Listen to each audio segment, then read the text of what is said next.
Bonjour, Monsieur le Premier ministre. Good morning, Prime Minister. Or hello, Prime Minister. I would like to talk about Russian propaganda and the effect on the Canadian population. You talked about the hostile activities by foreign states have increased over the past few years, especially since the Russian invasion of Ukraine. I'd like to come back to the events at the beginning of that invasion.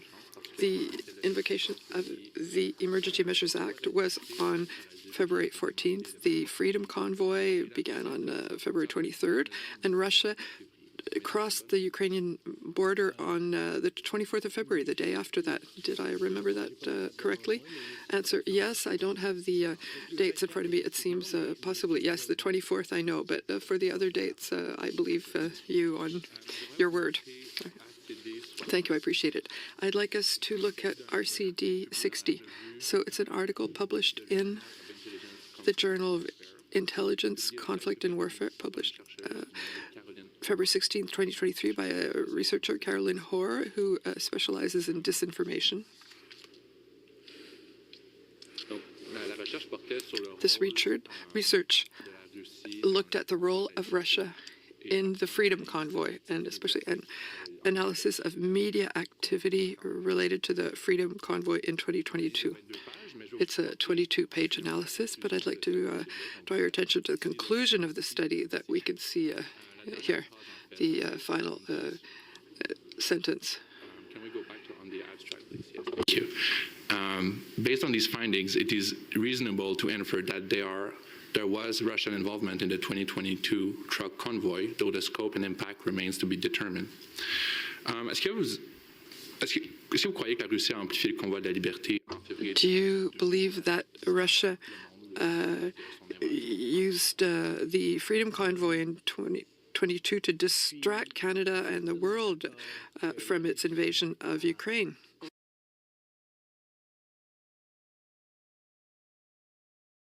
Answer, I certainly agree that Russia amplified the chaos and the disputes and conflict in Canada surrounding the convoy. They're very opportunistic in that sense, that they will amplify any disagreement or differences of opinion, especially in our democratic process and our democracy. But having seen these RT activities, including in the most recent information that we received about the Tenet Group, I would say that it would be hard to draw direct conclusions as to the Russian invasion of Ukraine and its activities in Canada, because the Russian activities, the propaganda and misinformation activities on the part of Russia have been fairly constant in our social media, in our Canadian democracy on the part of Russia. To say that one is directly linked to the other, I wouldn't feel comfortable to say that if I didn't have more concrete evidence to make that connection. So I'm not necessarily asking you to make that connection, but I appreciate your answer. Could we look at the messages that were transmitted or amplified in that respect? On page 7, there are some screenshots that were shown by the researcher. And could we zoom so that we can see the titles? I know there are quite a few of them there, but I'll read a few of them. In the middle, Canada's Freedom Convoy has perfectly exposed legacy media's conceited bias. Trudeau is not up to the job, or MEP accuses Canada of human rights violation. Donc, le convoi de la liberté est terminé depuis longtemps, mais the Freedom Convoy is over, but these messages are still being sent nowadays. Answer, yes. We have seen that anti-vax messages during the convoy and during the pandemic were amplified by Russian propaganda, especially in the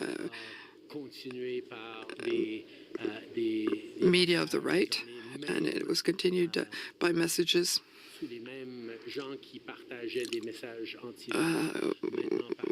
the people who were sharing anti-vax messages. It doesn't mean that there weren't people who were legitimately anti-vax, but that was hugely amplified by Russian propaganda. And once Ukraine was invaded, we saw a lot of those channels become pro-Putin propaganda channels. And as I said, we've recently seen that RT is currently funding bloggers and other YouTube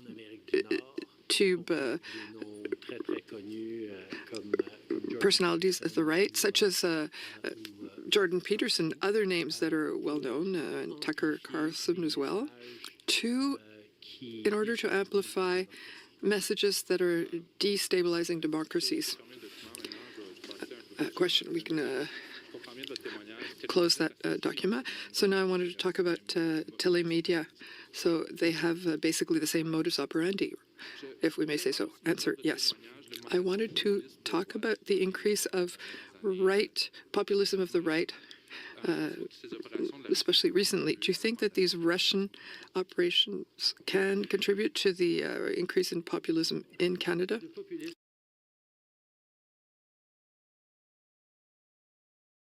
Answer.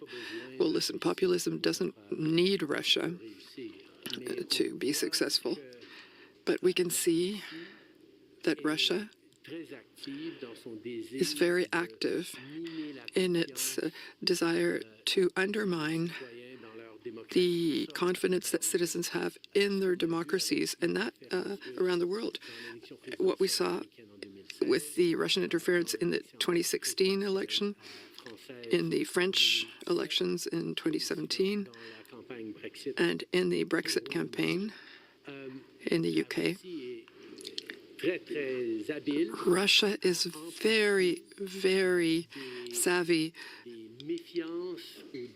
as to how to amplify distrust or insatisfaction in our institutions within democracies in order to undermine the sentiment of belonging, of confidence, and even of competence of our democracies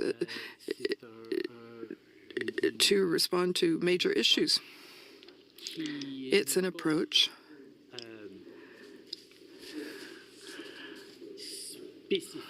that's not specific to various communities, such as in the interference by India, Iran, or China. We can see that there are links with the diaspora communities.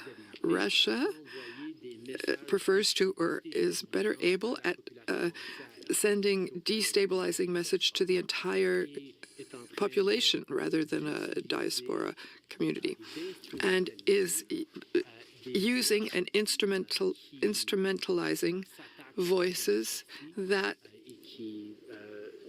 attack our democracy and that decrease our confidence in institutions, so that people no longer believe in democracy or believe in it less so, and they do it in a very visible and obvious way. Question, I understand that populism doesn't need Russia to succeed, but I still would like to dwell on that factor because it is the objective of the Commission. Do you think that there are political parties or politicians that might be using these more polemic narratives to advance their own interests? Answer, one thing that we did see was that often the statements of some parties are more likely to be amplified by Russia. Some elements of disinformation that Russia might be presenting will also be amplified by some political actors. It's a phenomenon that several have noticed. And might this have an impact on the priorities of some parties? If there's more dissatisfaction with regard to domestic issues like housing, inflation, etc., can that change the focus of certain parties? leading them to pay more attention to domestic issues than to, for example, foreign issues or help to Ukraine.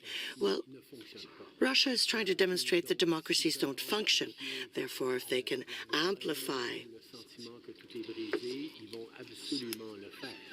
statements along the lines that everything is broken, that's what they will do.